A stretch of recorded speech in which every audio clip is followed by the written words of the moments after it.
Aloha Friday. It's Don O'Brien here on Grab and Go Prophecy for this July 22nd, 2016. Today is Aloha Friday and I have my red on because it's Remember Everyone Deployed.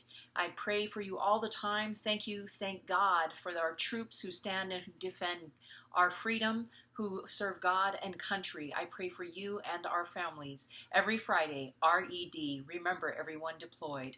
We are staying awake and keeping our eyes on the prize, Jesus returning in the skies.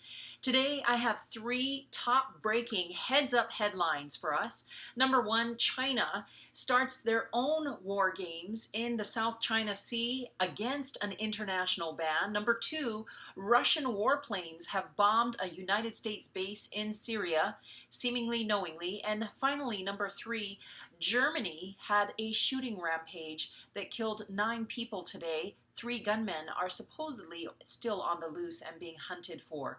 First of all, let's get right to that story, that in Germany, in what police call the latest terror attack in our world, hitting a German shopping mall in the city of Munich today. It was multiple locations at a mall where gunfire was heard and seen, even recorded by someone at the mall. It just happened and it's a developing story. They're trying to determine if one of the gunmen has been taken down.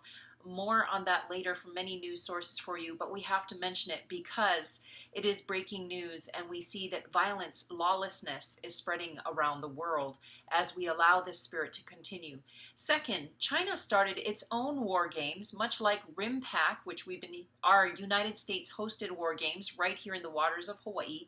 This time, China is in the South China Sea, and that's against an international ban. Here's the story from the AP, which was also reported on thestar.com on Monday, July 18th.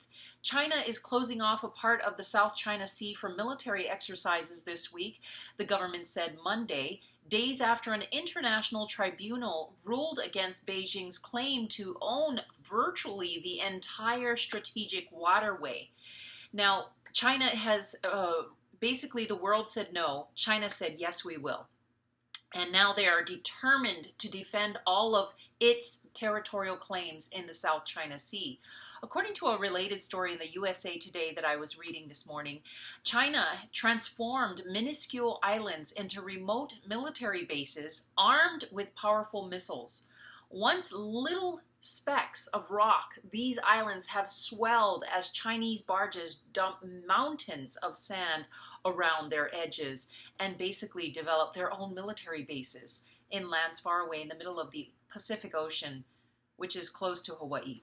Here's a last quote for you on that topic. Several times in the past year, U.S. warships deliberately sailed close to one of those islands to exercise freedom of navigation and challenge the claims. In response, China deployed fighter jets and ships to track and warn off the American ships and accuse the U.S. of threatening its national security.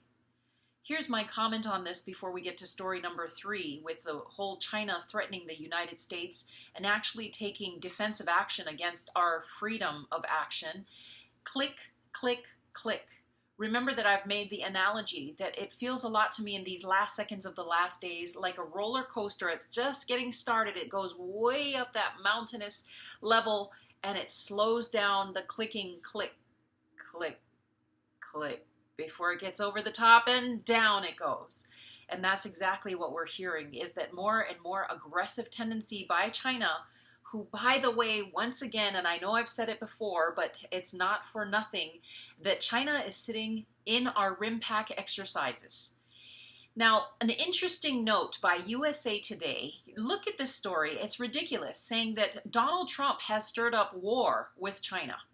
It is using this as ammo to attack the Republican presidential candidate, Donald Trump, for giving a stirring speech last night against the Chinese.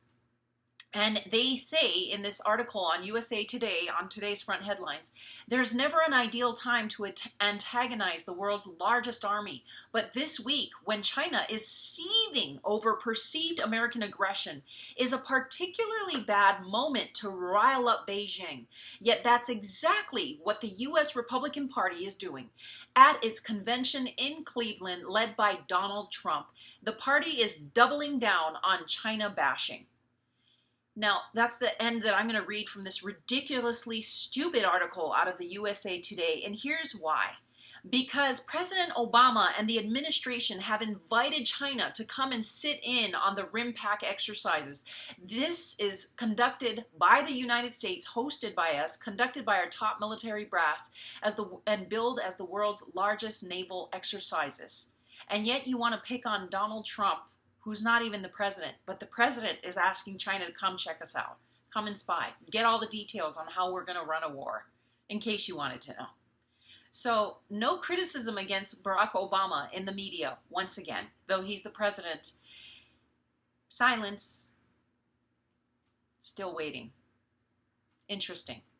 Finally, our third story today. According to the Wall Street Journal, Russian warplanes bombed a secret military base in Syria, where we are conducting a war in the Middle East against ISIS. Now, this actually happened last month, if you can believe it. How odd that we have not heard any of this on the news, don't you think? Back to the story. The base is used by American and British forces as a buffer zone in the allied country of Jordan to protect them from ISIS. The Russian warplane dropped a cluster bomb, and even after a call from the Americans to stop, 90 minutes later, Russian forces struck again. Russian pilots ignored the call line set up by our two countries, America and Russia, for such emergencies, and ignored it so they could continue with the attack. Now, here's a few questions. Number one, why the act of war? According to FoxNews.com, it says the Wall Street Journal reported last Thursday that the Russian strike was part of a campaign by Russia to pressure the White House to agree to closer cooperation in Syrian skies. In other words, they need us to do what they want us to do for them, Russia. What did America do in response? Our president and the administration? Second question, good question. The U.S. agreed to sign the pact with Russia. And an interesting note in the article by FoxNews.com, officials in the Pentagon and CIA contend that Washington bowed to Moscow in the deal and believe that the U.S. needs to confront Russia. So it's an open story, and it was an act of war that we backed down on. And the last line of what did we do in response after doing nothing but signing the pact they wanted us to? It says, and I quote, "Since the strike, U.S. has told Russia to steer clear of the Jordanian border." Okay, stay away, unless you cross over again, but stay away. Now, why is the news media not headlining this? Why are we hearing so much about Pokemon Go, about the RNC, about Black Lives Matter, about Kanye West and his newest fight with Taylor Swift, the poor girl, just leave her alone already? Because distraction is destruction. And once again, the devil and the global powers need us to look left so he can right pop us out of the game. Wake up, America. We are at war. A slow boiling, hope nobody notices until it's too late war. Stay awake, family of God. We must be maka'ala, eyes open, watching, and ready for these things. And it says here in Ezekiel 38 and 39, and I read and I warn you as we bring this in for a landing, it says that Gog and Magog, that the leaders of the north country will descend, that hooks in their jaws will lead them out with their whole army, a great horde that is armed with shield and sword. And they will descend. You and your allies, a vast and awesome army, will roll down on them like a storm and cover the land like a cloud. Do you see where a sneak attack really helps here? We may not be at this point in Ezekiel 38-39, which I believe is World War III, but we're building up to it. We're escalating. Click, click, click. And it says, you will come from your homeland in the distant north with your vast cavalry and your mighty army. You will attack my people Israel, covering their land like a cloud. But here is the word of hope, family of God, because God never speaks death without ending in life, because he's done with death and he resurrects for life. Here it is in Ezekiel 39, where it speaks hope, the slaughter of Gog's armies. Verse 28, then my people will know that I am the Lord, their God, because I sent them away to exile, brought them home again. I will leave none of my people behind. I will never turn my face from them, for I will pour out my spirit upon the people of Israel. I, the sovereign Lord, have spoken. Family of God, get right with God. You want to bless Israel because God blesses those and protect those who protect Israel. And you want to not be on the side of cursing Israel because you will be cursed. You just heard it. Now here's a final word of hope, and I close, is that prayer is powerful. It says in our good book, the Bible of God, that the prayer of a righteous person availeth much. It is high impact, far more than Russian warplanes cluster bombing our military bases, far more than ISIS, far more than any evil that is attacking the body of Christ and the world right now.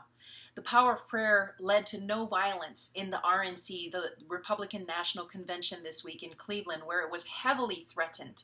And we thank God for all those thousands of bikers who showed up as extra security detail. We thank God for prayer warriors like you and I who joined Reverend Franklin Graham as he prayed for them opening on this past Monday.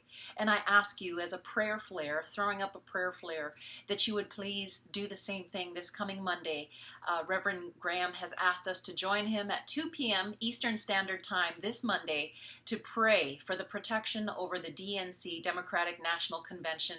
Yes, I know many of you, as I am, are opposed to Hillary Clinton, who is a criminal and a convict running for president, but we must pray for the protection of innocent lives, all the lives, that they would have a chance to accept Jesus Christ as Lord.